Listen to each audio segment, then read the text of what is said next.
Welcome, SkySlopers! In this video, we'll go over reviewing commission calculations within a deal in SkySlope Books. Start by opening your deal in SkySlope Books. Once within the deal, navigate to the transaction card. Here is where you will begin your review. First, ensure the sales price, commission amount, and closing date are entered correctly.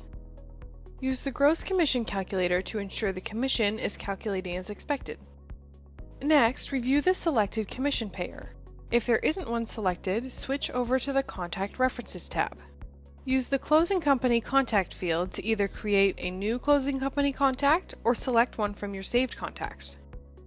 After selecting the closing company, jump back over to the Transaction Details tab and select the closing company as the commission payer. And if you need to record any additional commission, you can go ahead and do that now.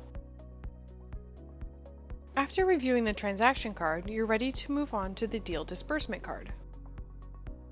Use the deal calculator to ensure any additional income or expenses are being calculated as expected. If you need to add any additional income or expenses, you can do so now. The deal net amount generated based off of these calculations is the amount from which the agent and company splits will be calculated in the next section. After deal disbursement, you will move on to company disbursement. Similar to previous sections, you can use the calculator to ensure all items in this section are being calculated correctly. If you need to log any income or expenses, you can do so now. After reviewing company disbursement, we'll move on to agent disbursement. Now, there are a few different things to review here.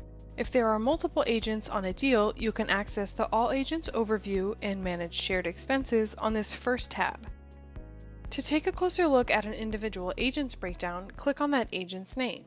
Here you can track additional income and expenses as well. As a reminder, if you add an expense as a compensation expense, that will reduce the agent's 1099 income. If you add an expense as an agent fee, agent deduction, or agent expense, it will not reduce the agent's 1099 income. When reviewing the agent's disbursement, be sure to check if income and expenses are properly set to pay at closing or pay at remaining. These may already be dictated by your office's commission plans, but take a moment to ensure the proper option is selected. If your company is using SkySlope Books to manage invoices, any outstanding invoices will be shown under the agent view. You can opt to have the invoice deducted from the deal's commission by clicking Deduct. After reviewing the applicable deal cards, you can move on to reviewing payouts. On the Closing tab, you can see what funds are expected from the title company, and on the Remaining tab, you will see the funds that are expected to be paid by the brokerage. And finally, if applicable, you can review the disbursement authorization. Under Documents, just click the printer icon to view the disbursement authorization document. This is only necessary if your office will use this very form to send instructions to the closing company. So give it a once-over and make sure it's ready to be sent. And just a note, this form will only be labeled draft until the deal is approved.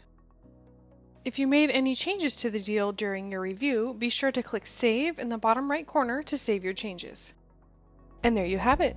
If you have any questions about reviewing commission calculations, please reach out to the SkySlope Books support team. Happy SkySloping!